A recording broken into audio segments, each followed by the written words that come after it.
Oke, ke-8 ke-9. Oke, baik. Nah, sebelum kita masuk ke pertemuan ke-10, mungkin review sedikit terkait dengan pertemuan 9 ya, teman-teman ya. Nah, jadi sekali lagi teman-teman, untuk di pertemuan 9 ini kita sudah masuk ke HCCP atau Hazard Analysis Critical Control Point. Nah, baik teman-teman. Nah, jadi di HCCP ini atau Hazard Analysis Critical Control Point ini, dia ini adalah sistem untuk mengendalikan bahaya atau ancaman yang terjadi di dalam pengolahan makanan. Nah, sistem ini teman-teman banyak dipakai di industri-industri besar seperti hotel-hotel ataupun restoran besar, karena memang sistem ini dijamin bahwa dia mempunyai sistem yang benar-benar bisa menjaga dan melindungi makanan itu sehingga bisa aman sampai ke tamu. Nah, sistem ini sendiri teman-teman awalnya itu dikembangkan oleh NASA. Jadi NASA ini adalah badan antariksa Amerika punya. Nah, waktu itu mereka mau kirim astronot keluar angkasa, itu kan mereka takut kalau astronot di sana itu, kalau adanya mereka tidak perhatikan dia punya kesehatan, contoh kayak makanannya, kalau tidak dijamin nanti kalau mereka tiba-tiba saja diare, sakit perut di atas luar angkasa sana, kira-kira bagaimana nanti. Nah, maka dari itu sistem ini mulai dikembangkan. Nah, sistem ini setelah dikembangkan ternyata juga dilihat bahwa sangat baik, akhirnya mulai diterapkan di seluruh dunia. Termasuk kita juga di Indonesia sekarang sudah mulai menggunakan.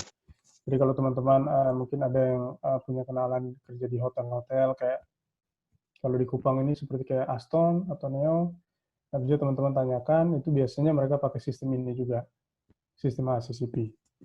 Nah, di dalam sistem ini teman-teman itu ada beberapa hal yang dikatakan bahwa dia itu menjadi sistem yang bisa diandalkan. Itu yang pertama itu terkait dengan logis. Dia dikatakan logis, teman-teman, karena pendekatannya ini didasarkan itu berdasarkan data historis penyebab suatu penyakit yang timbul. Saya kasih contoh, seandainya misalnya seperti ini, ada di restoran atau hotel, ada tamu yang keracunan makanan, atau dia tiba-tiba alergi makanan, atau tiba-tiba dia diare, kemudian dia datang komplain ke hotel atau restoran. Nah, sistem yang dipakai HCCP ini nanti mereka akan melihat. Jadi kira-kira tamu ini dia sebelum dia ini memang ada bawaan penyakit yang alergi terhadap beberapa bahan atau tidak. Kemudian juga kira-kira mereka lihat lagi apakah bahan makanan yang digunakan ini sudah benar-benar sesuai atau tidak dari sistem pemasakan, kemudian suhu dan lain-lain. Kemudian hal yang kedua itu yang dikatakan itu bahwa dia itu adalah konsep pendekatan yang sistematis. Nah, sistematis ini adalah cara yang teliti dan cermat ya.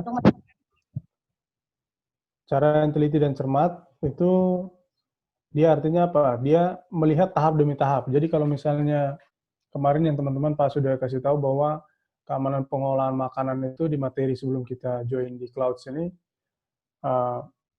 keamanan pengolahan makanan itu yang pertama dilihat dari bahan makanan. Jadi bahan makanan yang kita ambil, bahan-bahan mentah itu kira-kira dia sesuai dengan standar atau tidak. Contohnya, bahan kemasan, kita membeli bahan-bahan kemasan, kira-kira dia masih layak digunakan atau jangan-jangan sudah expired. Kemudian juga contoh kita membeli daging, bahan mentah daging kita terima dari supplier, kira-kira daging ini dalam kondisi bagus atau jangan sampai daging yang diterima ini sudah rusak atau sudah beraroma tidak sedap. Sehingga apa? Nanti akan berpengaruh ketika kita proses dan menyajikan ke tamu. Nah, inilah disebut dengan sistematis. Kemudian continue ini artinya apa? Mereka melakukan kalau ada kelalaian dari petugas, contohnya makanannya masak di bawah standar, tidak matang ketika disajikan ke tamu, nah ini akan dilihat. Artinya mereka akan melakukan perbaikan biar tidak terjadi lagi.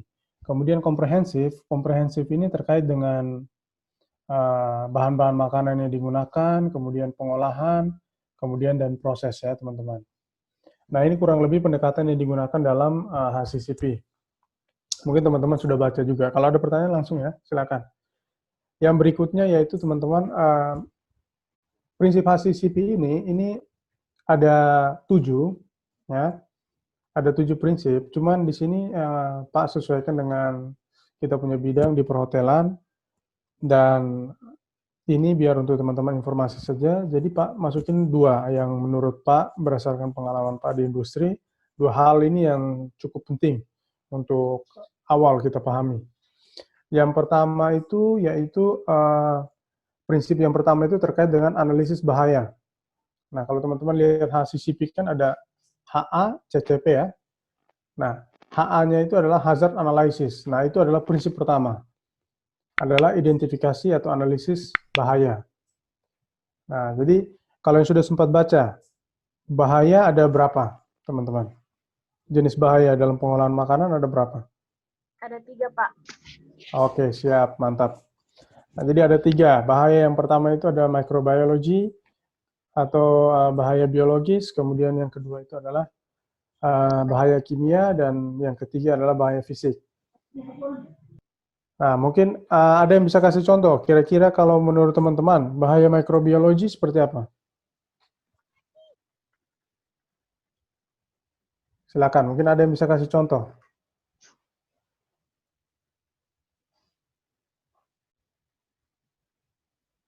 Adakah? Frankie?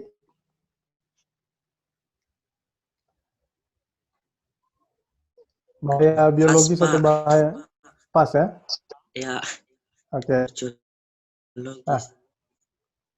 Nah, bahaya biologi atau bahaya mikrobiologi itu contohnya kita kasih contoh itu seperti ini teman-teman. Kalau terkait dengan pengolahan makanan ya, keamanan pengolahan makanan, itu contohnya makanan ini dia seperti tadi Pak bilang, dia ketika diproses itu ternyata makanan ini sudah expired, ya.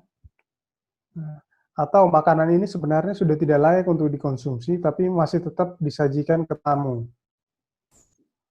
Nah, akhirnya apa, tamu ini ketika dia makan, terjadilah reaksi di perutnya dia. Dia diare, dia muntah-muntah, dia keracunan. Nah, itu disebabkan oleh bahaya biologis atau bahaya mikrobiologi. Karena kenapa? Karena itu disebabkan oleh bakteri. Nah, bakteri yang umum yang ada di makanan itu contoh kayak apa? Kayak E. coli, Salmonella. Nah, itu biasanya sih bakteri-bakteri ini yang menyebabkan orang jadi diare, kemudian jadi mual-mual dan muntah. Nah, jadi kalau teman-teman pernah makan sesuatu, kemudian pulang rumah, tiba-tiba kok perutnya tidak enak, kok langsung mulas. Nah, itu diakibatkan oleh bakteri. Nah, itu masuk ke bahaya mikrobiologi atau bahaya biologis. Kemudian yang kedua, bahaya kimia. Nah, bahaya kimia ini teman-teman, kalau teman-teman yang senang makan bakso, itu biasanya kenal dulu ada pernah heboh bakso orang pakai boraks ya. Nah, itu dia masuk ke dalam bahaya kimia. Jadi bahaya kimia ini biasanya ditambahkan pewarna atau pengawet. Nah, mereka taruh ini biar apa? Biar tujuannya mereka biar mendapatkan untung sebesar-besarnya dan mengeluarkan biaya untuk operasional penyediaan bahan makanan sekecil-kecilnya. Jadi dipakai cara yang curang atau cara yang berbahaya. Nah, sebenarnya bahaya kimia ini dia tidak terjadi langsung, dampak langsungnya tidak ada. Jadi misalnya teman-teman konsumsi makan bakso, lihat oh ini bakso enak, padahal tidak tahu mungkin ternyata ini bakso dia mengandung boraks misalnya, atau dia menggunakan daging yang ayam yang sudah lama, kemudian dia cuma campur dengan bumbu. Nah ini bahaya ini dia biasanya efeknya akan lama, nanti larinya itu bisa-bisa larinya ke kanker, ya. Nah maka dari itu ini juga harus hati-hati teman-teman. Yang ketiga yaitu adalah bahaya fisik. Nah bahaya fisik ini kalau terkait dengan kita punya bidang di FB itu biasanya terkait dengan keamanan kita ketika mengolah makanan. Contohnya misalnya kita jangan sampai kalau misalnya sebagai seorang cook harus memakai topi atau pakai hairnet. Kenapa? Karena itu biar nanti tidak ada jatuh rambut ke dalam makanan. Ya.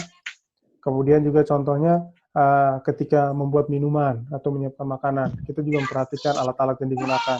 Jangan sampai pernah kejadian itu membuat minuman jus, ternyata di dalamnya itu ada pecahan kaca atau pecahan ini dari pecahan gelas. Nah, saat tamu itu minum, dulu pernah kejadian Pak, waktu di industri, pada saat tamu minum, itu ada pecahan kaca yang besar di dalam. Nah, itu sampai akhirnya tamunya itu Pak, bawa waktu itu ke Siloam, sampai kita ngurus untuk dilihat. Jadi dilihat pakai alatnya itu, dilihat di ususnya, kira-kira ada pecahan kaca yang masuk atau tidak. Nah, itu karena apa? Karena kita tidak mengindahkan atau karyawan kurang peka terhadap bahaya ini, bahaya fisik ini, akhirnya sampai kejadian pecahan kaca ada di makanan atau minuman. Contoh lain misalnya kalau kita menggunakan, kita kan biasa pakai bumbu. Nah, kadang-kadang bumbu-bumbu ini kulit-kulitnya itu masih, bungkusan bumbunya bisa masuk juga ke dalam makanan. Nah, ini bisa menyebabkan juga bahaya fisik. Nah, ini kurang lebih terkait dengan yang pertama, prinsip HACCP yang pertama, yaitu analisis bahaya atau hazard analysis. Ada pertanyaan sampai di sini? Ada Pak. Silakan. Untuk analisis bahaya ini, Iya. kira-kira ada caranya untuk kita bisa mengetahui bahwa dalam makanan itu terdapat bahaya tersebut sebelum kita mengkonsumsi atau memakannya? Oke. Ini suaranya ini tidak asing ini. Suaranya Jauh betul, Pak. iya, betul ini. Terima kasih atas pertanyaannya. Iya, terima Nah, kasih. jadi Pak. bagaimana caranya kita memahami kira-kira ada bahaya atau apapun di dalamnya itu. Jadi memang teman-teman, kalau kita sebagai pengolah makanan, kita sebagai pengolah makanan ini sebenarnya kita harus paham, harus bisa aware atau sadar dengan bahan-bahan yang kita gunakan, dan kita juga harus menjalankan prinsip safety. Nah, tapi kalau kita sebagai customer atau sebagai penikmat dari makanan ini, memang susah kita untuk mengetahui kira-kira bahan makanan ini ada aman atau tidak. Nah, namun kita berbicara sini pada dasarnya kita sebagai kita berbicara bahwa kita sebagai seorang staff atau seorang karyawan yang menyediakan makanan ya. Jadi kita yang punya andil penuh untuk mengontrol atau menjaga biar makanan ini tidak terdapat bahaya-bahaya ini. Nah, tapi kalau di kita sebagai customer atau sebagai penikmat, Pak Rasa juga kayaknya susah untuk bagaimana kita mengetahui. Kalau Pak ya, misalnya pengalaman Pak sendiri, ketika mau mengonsumsi sesuatu, Pak lihat dulu kira-kira ini tempat ini dari segi kebersihannya bagaimana. Seperti itu. Apakah dia, walaupun dia di pinggir jalan, tapi kira-kira contoh kayak binatang-binatang kayak lalat banyak atau tidak. Nah, tapi kalau dia di pinggir jalan pun dia kelihatan bersih, karyawannya bersih, nah pasti Pak akan mencoba. Tapi kalau sudah karyawannya yang masak ini urak-urakan, mandi aja nggak pernah, wah ini mandi saja tidak pernah, ini juga kita jadi bahaya. Jadi kita mau makan ini orang yang masaknya seperti ini, bagaimana nanti makanan yang masuk? Kurang lebih seperti itu aja. Ya Pak, terima kasih Pak. Oke, silakan ada lagi.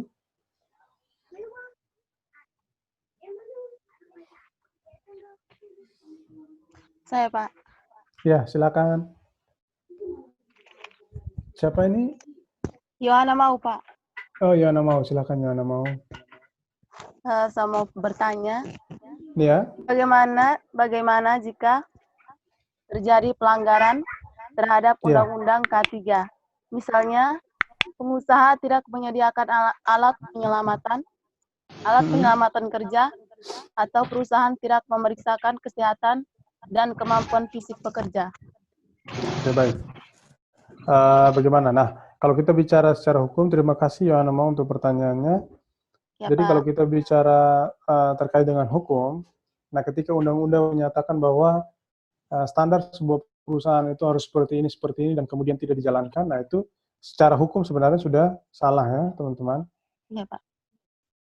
Nah, jadi memang itu sudah tidak ada lagi dia punya, dia mau cari alasan atau dia mau argumentasi, Karena secara dasar hukum memang sudah salah. Namun pada kenyataannya teman-teman, pada kenyataannya ini kembali lagi. Maka dari itu teman-teman, kembali lagi ke kita pribadi masing-masing. Jadi maksud Pak seperti ini, ketika nanti teman-teman mencari sebuah pekerjaan, teman-teman juga harus melihat kira-kira perusahaan ini seperti apa. Ya, dari segi ada tidak dia jaminan kesehatan, itu yang paling penting. Nah, kemudian juga kira-kira dia secara undang-undang kira-kira dia terdaftar atau tidak perusahaan ini. Nah, karena apa? Karena begini teman-teman, bukannya kita pilih-pilih atau kita sombong tidak mau bekerja, tapi ini terkait juga dengan kita punya kesehatan dan keselamatan kita.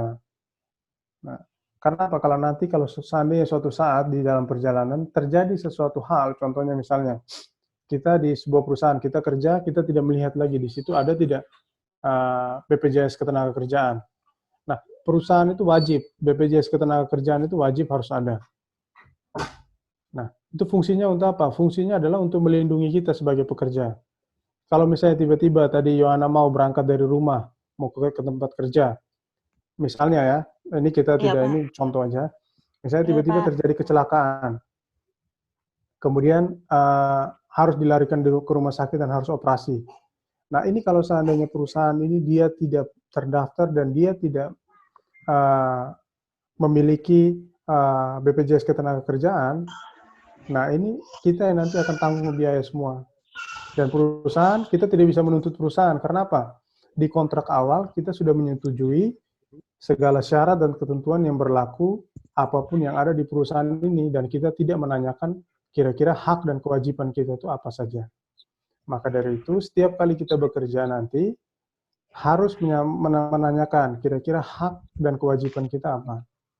Ya, apakah kita ada perlindungan kesehatan, apakah kita ada perlindungan ketenagakerjaan, apakah sekarang itu sudah ada lagi, apakah kita juga sudah ada jaminan pensiun. Nah, sekarang perusahaan juga sudah ada seperti itu. Jadi yang mirip PPNS. Nah, kurang lebih seperti itu, Yohana. Ya, Pak. Terima kasih, Pak. Oke. Silakan, ada lagi? Baik, kalau tidak ada, Pak sambil lanjut dulu. Nah, tadi prinsip yang pertama itu terkait dengan analisis bahaya, kemudian prinsip yang kedua itu penentuan titik kendali kritis. Nah, ini Pak rasa nanti teman-teman juga sudah bisa baca juga, dia lebih ke bagaimana cara memasak yang baik, bagaimana menempatkan makanan yang baik. Jadi ini juga penting, teman-teman ya. Karena apa? Kalau seandainya kita tidak memperhatikan titik kendali kritis atau critical control point ini, yang terjadi adalah makanan ini bisa mempengaruhi kesehatan tamu yang pertama. Yang kedua, perusahaan juga bisa rugi. Rugi kenapa? Karena makanan ini contohnya, misalnya Frankie sebagai seorang chef, dia memasak, dia tidak melihat titik kendali kritis atau critical control point. Dia memasak makanan yang sebenarnya itu dia standarnya, contoh memasak steak ya, steak itu misalnya standar yang harus dikeluarkan itu adalah medium. Nah, tahu-tahu pada saat sudah disajikan ke tamu, karena dia tidak melihat titik kendali kritis, ternyata yang keluar ke tamu itu adalah well done, atau bahkan bisa overcook. Nah, pada saat sampai ke tamu dia komplain. Pak, saya tidak mau makan beef seperti ini. Ini saya kembalikan, tolong diganti dengan yang baru. Nah, ketika tamu menolak makanan itu, nah makanan menu yang sudah disajikan tadi ini kan berarti tidak bisa digunakan lagi, ya tidak? Mau dijual pun tidak bisa. Akhirnya apa? Kalau kejadian ini terjadi berturut-turut, yang terjadi perusahaan juga bisa rugi seperti itu. Nah, itu dampak-dampaknya kalau misalnya terjadi. Kalau kita tidak melihat terkait dengan titik kendali kritis ini atau CCP. Nah, mungkin ini terkait dengan CCP. Sekarang kita masuk mungkin ke ini ya, ke pertemuan 10 ini, ke K3 terkait dengan penanggulangan bahaya kebakaran ya teman-teman ya. Nah, tadi sudah disinggung sama Yohana terkait dengan K3 ini. Jadi sekali lagi teman-teman, kita sebagai pekerja ini kita boleh tidak apa-apa kita bisa loyal kepada perusahaan, itu wajib ya sebagai karyawan. Tetapi juga kita harus memperhatikan kesehatan dan keselamatan kita juga. Nah, jadi contohnya seperti apa ya? Seperti tadi hal-hal simpel. Jangan teman-teman bekerja langsung tergiur dengan gaji yang tinggi. Misalnya. Dikasih gaji 5 juta. tapi misalnya kerjanya tiap hari naik turun lantai 10, gitu ya, terus tidak ada pengaman. Nah, itu karena teman-teman pengen duit, jadi ambil saja pekerjaan itu, akhirnya suatu saat kecelakaan, ternyata masuk rumah sakit tidak ditanggung sama perusahaan, tidak ada BPJS Kesehatan, tidak ada BPJS Ketenagakerjaan.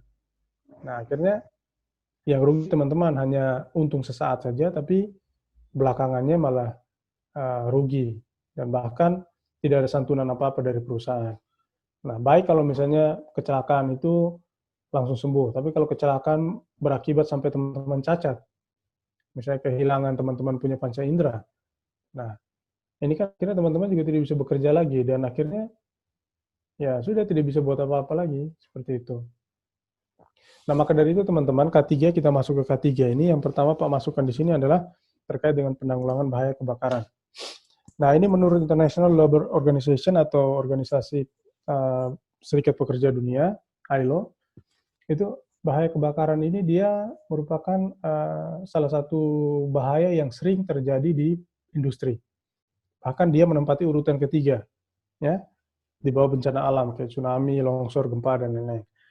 Nah, berarti apa? Mereka melakukan penelitian bahwa ternyata bencana ini masih sering terjadi. Dan bencana ini terjadi ini dari banyak faktor yang menyebab kejadian kebakaran ini. Nah, di sini Pak ingin kasih tahu, yang pertama, kita harus tahu dulu kira-kira bahaya kebakaran itu penyebabnya apa saja, kira-kira apa yang menyebabkan bahaya kebakaran itu.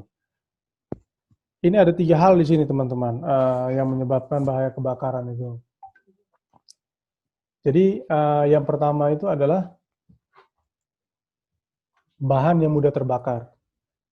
Ya, bahan yang mudah terbakar ini contohnya kayak kita lihat kayak kain, kertas, ya, ataupun bahan bakar ya, kayak bensin, minyak tanah, gas. Kemudian juga ada oksigen atau ada udara, ya, ada udara panas ya. Kemudian juga yang udara, dan kemudian juga ada panas.